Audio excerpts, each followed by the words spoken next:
But next up for Carolina, a matchup with the 4 seed Alabama in the West region.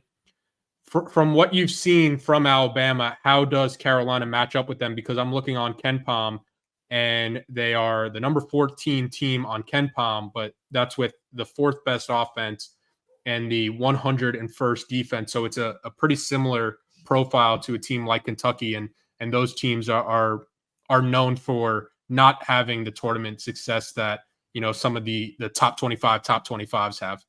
Yeah. That defense is what intrigues me, because Alabama will have to come out and guard, because Carolina can score with the best of them. You're talking about a team that at one point hung 100 on the 4th best defense in the country, in the Tennessee Volunteers. And, consistently Carolina can play in the 85s, 90s. They can also play in the 60s. It depends on what the game presents. So Alabama will need to come out and guard the ball. But Carolina, I think, matches up well. And I honestly think they have an advantage, because Armando's down in the post. And I don't think Alabama has anyone physically wise that can guard Armando, especially the Armando that we've seen in the here recently.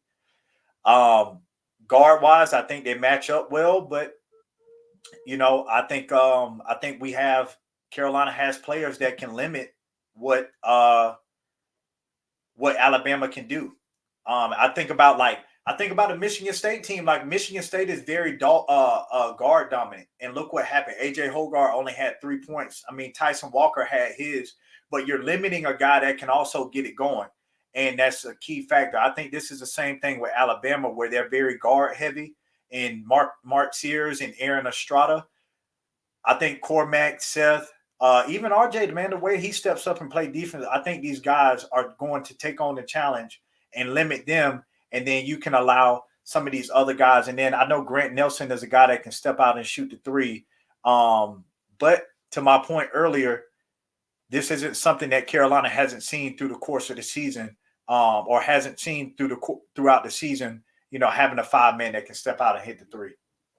Yeah, and Alabama is a team that relies so heavily on the 3-point shot. Yeah. And I was watching them play the Grand Canyon game, and that was the worst game I've ever watched. It was, oh my gosh. It was so chaotic.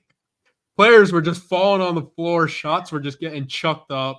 Free throws were being missed. Yeah. Alabama's best offense at sometimes in that game was a missed free throw. And they were just getting the offensive rebound and going right back up with it. Right. I think at one point Grand Canyon was 11 for 24 from the three for the free throw line. Like, just make your free throws, y'all will be good. Yeah, but according to KenPom, Alabama has the worst adjusted defensive efficiency remaining, with that 101 ranked defensive rating. But Carolina back in action. It's the Sweet 16 this Thursday, late tip, 9:39 Eastern time on CBS. Joel, appreciate the time as always, and appreciate everybody watching and listening. Yes, sir. Go Heels.